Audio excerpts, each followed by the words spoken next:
जय हिंद दोस्तों, हम एक्चुअली सर नारदीगंज वाले और आप देख रहे हैं क्लास 12th का फिज़िक्स।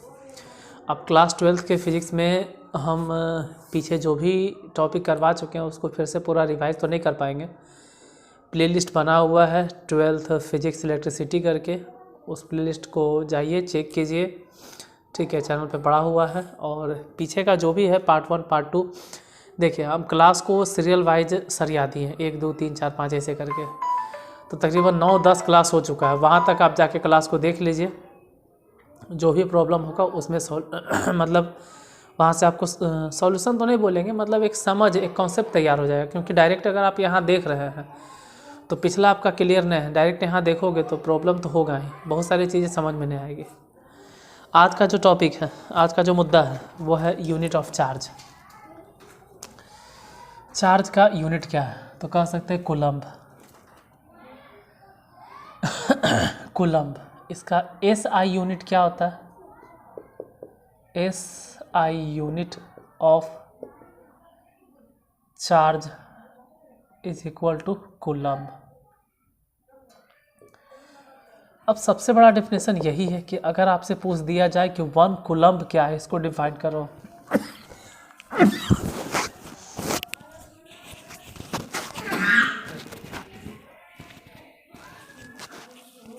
तो मेन प्रॉब्लम यही हो जाता है कि 1 कूलम्ब हम डिफाइन कैसे करें।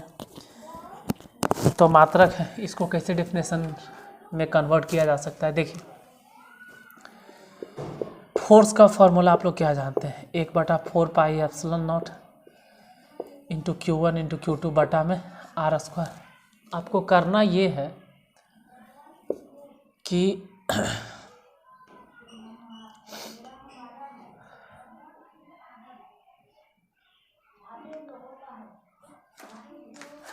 एक चार्ज है Q1 और दूसरा चार्ज है Q2, और सच तो यह है कि Q1 और Q2 दोनों आपस में बराबर होना चाहिए। जैसे हम कहते हैं ना कि Q1 और Q2 दो चार्ज दोनों आपस में बराबर है, दोनों है Q के बराबर। दोनों को रखा गया है 1 मीटर के डिस्टेंस पर, और दोनों ही चार्ज एक दूसरे को इतना फोर्स से रिपेल करें 9 × 10⁹ न्यूटन। अगर इतना फोर्स से दोनों रिपेल कर रहा है, अगर सेम चार्ज है तब, और जाहिर सी बात है कि दोनों जगह हम सेम चार्ज लिए हैं, यहाँ भी Q1 को Q माने हैं, Q2 को भी Q माने। अगर दोनों सेम चार्ज है तो जाहिर सी बात है दोनों एक दूसरे को धक्का मारेगा, रिपेल करेगा। तो दोनों चार्ज सेम लिए हैं और दोनों के बीच की दूरी 1 मीटर रखे हैं, और जब वह दोनों चार्ज इतना फोर्स से रिपेल करेगा 9 × 10⁹ न्यूटन से, तो समझ जाना उन दोनों चार्ज का परिमाण कितना है, 1 कूलम्ब है। क्यों? देखिए, फोर्स हो गया 9 × 10⁹, इसका मान होता है 9 × 10⁹। Q1 को Q माने, Q2 को भी Q माने, R तो खैर 1 हो गया, तो ये कैंसिल। Q² बराबर 1, तो Q बराबर हो जाएगा ±1। यानी दोनों जगह पे या तो +1 रखो, या दोनों जगह पे -1 रखो, रिपेल करेगा। कोई जरूर नहीं, अट्रैक्शन भी हो सकता है, एगो प्लस एगो माइनस रहे तो अट्रैक्शन भी काम चलेगा। 1 मिनट।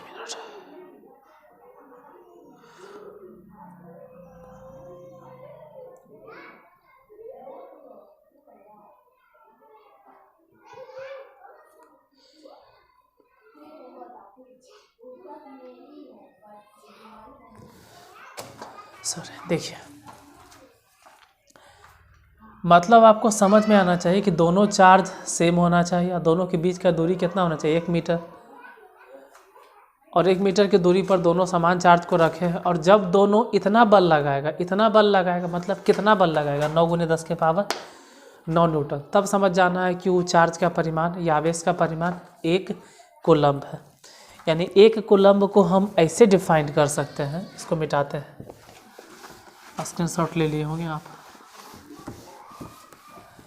1 कूलम्ब हम ऐसे डिफाइन कर सकते हैं कि if two charges in equal amount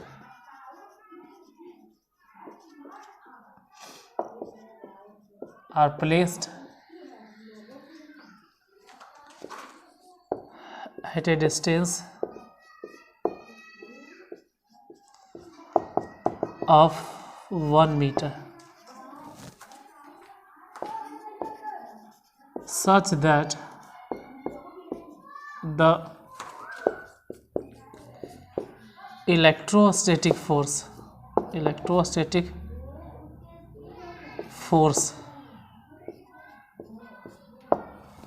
of attraction या repulsion, जो भी बोलो, electrostatic force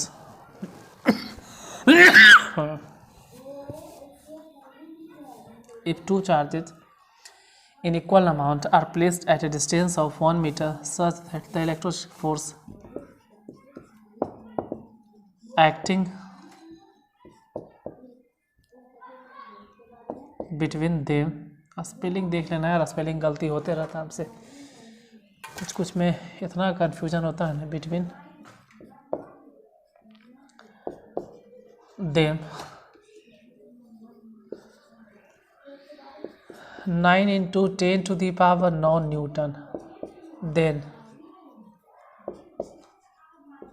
the value of charge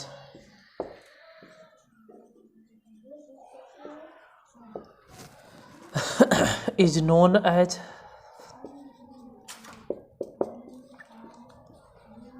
one coulomb.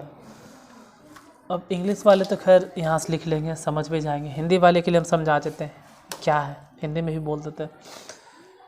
यदि दो समान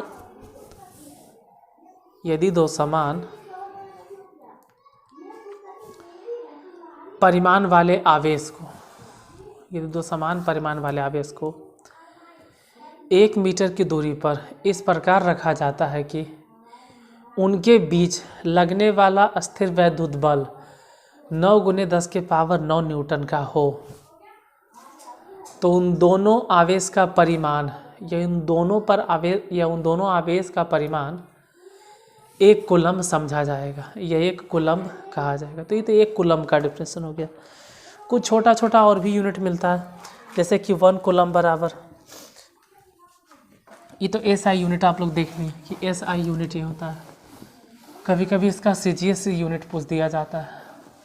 देखिए अगर चार्ज का SI यूनिट पूछे, SI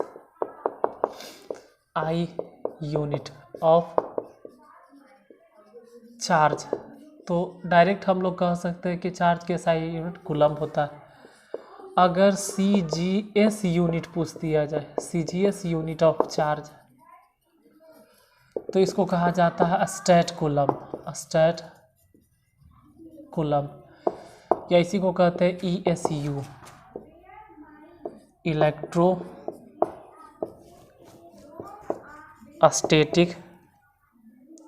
इलेक्ट्रोस्टैटिक यूनिट। एक यूनिट और मिलता है, ठीक है, EMU, इसका मतलब होता है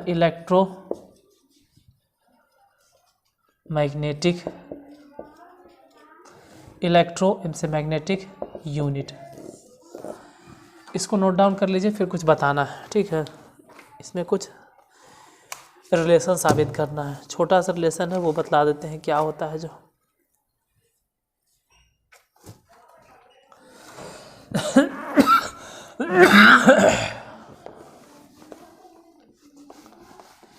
जैसे SI unit of charge, SI unit of charge for electron या फॉर एन इलेक्ट्रॉन, यहाँ पर भी कहते हैं फॉर एन इलेक्ट्रॉन। एक इलेक्ट्रॉन के लिए अगर बात की जाए कि एक इलेक्ट्रॉन पर चार्ज कितना होता है, तो एक इलेक्ट्रॉन पर चार्ज आप लोग जानते हैं 1.6 × 10⁻⁻19 कूलम्ब, बहुत अच्छे तरह से आप जानते हैं। यही चीज़ अगर CGS सिस्टम में हम पूछें कि CGS सिस्टम में बताइए, तो CGS सिस्टम में हो जाएगा 4.8।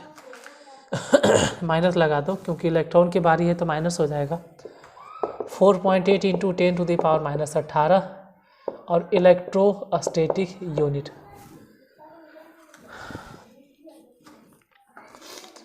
अब एग्ज़ाम के लिए बहुत फेमस क्वेश्चन है, जो क्वेश्चन सेट करने वाला वो डायरेक्ट पूछ दिया जाता है, उसको पूछ देगा कि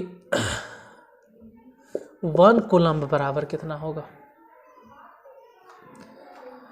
देखिए अभी फ़िलहाल हम ये कह सकते हैं कि 1.6 इंटू 10⁻⁻19 कूलम्ब का है, या माइनस में 4.8 इंटू 10⁻⁻18 इलेक्ट्रोस्टैटिक यूनिट का है। बात दोनों बराबर है। क्यों?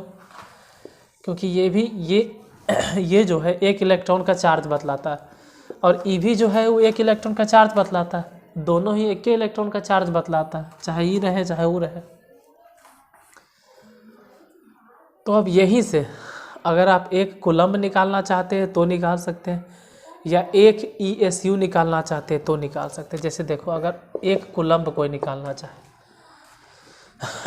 तो एक कूलम्ब के लिए ये हो जाएगा माइनस में 4.8 इंटू 10⁻⁻18 ESU बटा में कूलम्ब को इधर छोड़ दिए हैं तो 1.6 इंटू 10⁻⁻19 माइनस से माइनस इसे ही कैंसिल 16 3 48। तो एक कूलम्ब बराबर हो जाएगा 3 गुने 10 के पावर 10 रह जाएगा। देख लेना ESU एक कूलम्ब बराबर होता है 3 इंटू क्या 30 ESU।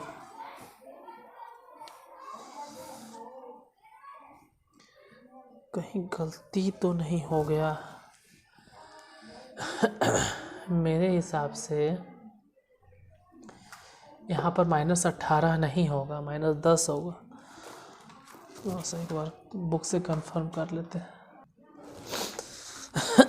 यहाँ थोड़ा सा गलती हो गया, ठीक है। 4.8 इंटू 10⁻⁻18 नहीं होता, किताब में देख लीजिएगा -10 होता है, तो यहाँ गलती हो गया। -18 नहीं -10 होगा, -10 होगा तो हो जाएगा 9।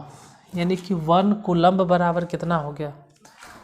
1 कूलम्ब इक्वल टू 3 इंटू 10⁻⁻, मतलब 3 इंटू 10⁻9 ESU इलेक्ट्रोस्टैटिक यूनिट। अब यही चीज़ ऐसे भी हो सकता था कि अगर 1 ESU पूछ लिया जाए, 1 इलेक्ट्रोस्टैटिक यूनिट बराबर कितना कूलम्ब, पलट के, तो आप क्या करते? चलो यहीं से आ जाते। 1 इलेक्ट्रोस्टैटिक यूनिट बराबर, तो क्या करते आप?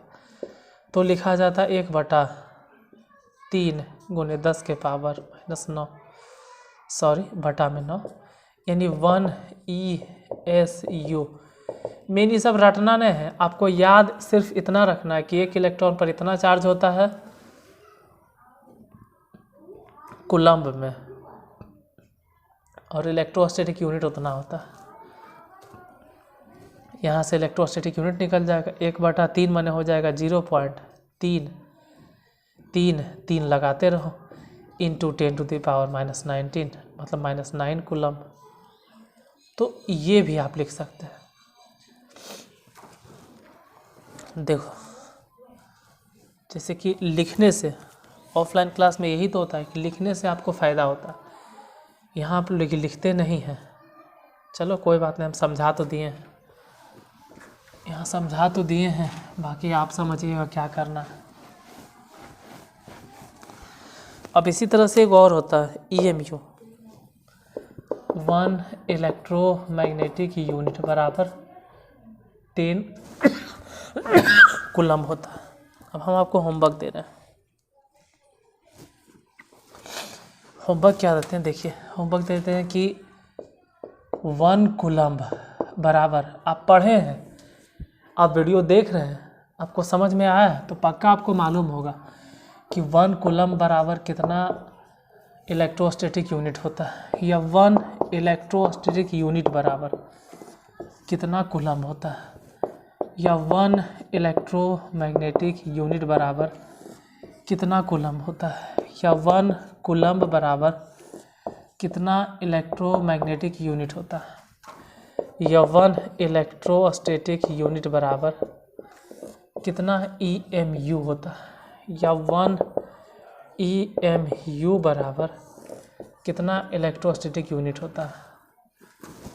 1 2 3 4 5 6 जैसे लिखे हैं ऐसे ही आप आंसर लिख के बताइएगा।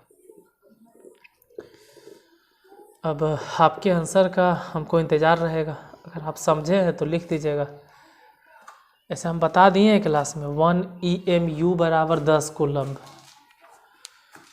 10 कूलम्ब, और 1 कूलम्ब बराबर कितना इलेक्ट्रोस्टैटिक यूनिट होता है ये भी अभी हम बताएं। तो बाकी ये 6 क्वेश्चन देखते हैं कि आप लोग सिर्फ वीडियो को देखते हैं जैसे व्यूज़ आ जाता है, ये सही है, या फिर रियली में आप पढ़ते हैं, सिर्फ वीडियो को देखते हैं या ध्यान से देखकर उसको पढ़ते हैं, ये तो अब कमेंट बॉक्स में ही पता चलेगा। क्योंकि कितने दिन से हम आपसे कुछ पूछ नहीं रहे थे, अब तो हर एक दिन कुछ न कुछ क्वेश्चन आपको दे रहे हैं, जिससे कि हम जो पढ़ाते हैं 20 मिनट या 15 मिनट या आधा घंटा, क्वेश्चन उसी क्लास में से उठा कर देंगे। अगर आप क्लास को गौर से सुने हो, ध्यान से पढ़े हो, ध्यान से वीडियो को देखे हो, तो ज़रूर आपको जवाब मिल जाएगा, और नहीं तो आप उसी में उलट के रह जाइएगा। जैसे इन चारों का जवाब आज जो बताए थे उस वीडियो में ज़रूर मिल जाएगा। तो आज यहीं तक, इसके आगे की क्लास के लिए कल मिलते हैं। और हाँ, अगर इसी तरह से आप वीडियो देखना चाहते हैं फिजिक्स का, या आप चाहते हैं कि आपका 2023 में सिलेबस ख़त्म हो जाए, फिजिक्स का सिलेबस ख़त्म हो जाए, पूरा एक एक टॉपिक एकदम ख़त्म हो जाए, तो प्लीज़ चैनल को सब्सक्राइब जरूर कर लीजिएगा, जिससे पर डे आपके पास टाइम पर वीडियो पहुंचता रहे और टाइम से पहले ही आपका सिलेबस ख़त्म हो जाए। हम कोशिश पूरा करेंगे टाइम से पहले ख़त्म कर दें, लेकिन नहीं भी हो तो ऑफलाइन से तो कम नहीं बताएंगे, उससे ज़्यादा ही हम टॉपिक बताएंगे, खुद से हम छाट के आपको बताएंगे, पूरा छाट करके एक एक टॉपिक बताएंगे। चलिए आज के लिए यहीं तक, फिर बाकी कल मिलते हैं। धन्यवाद।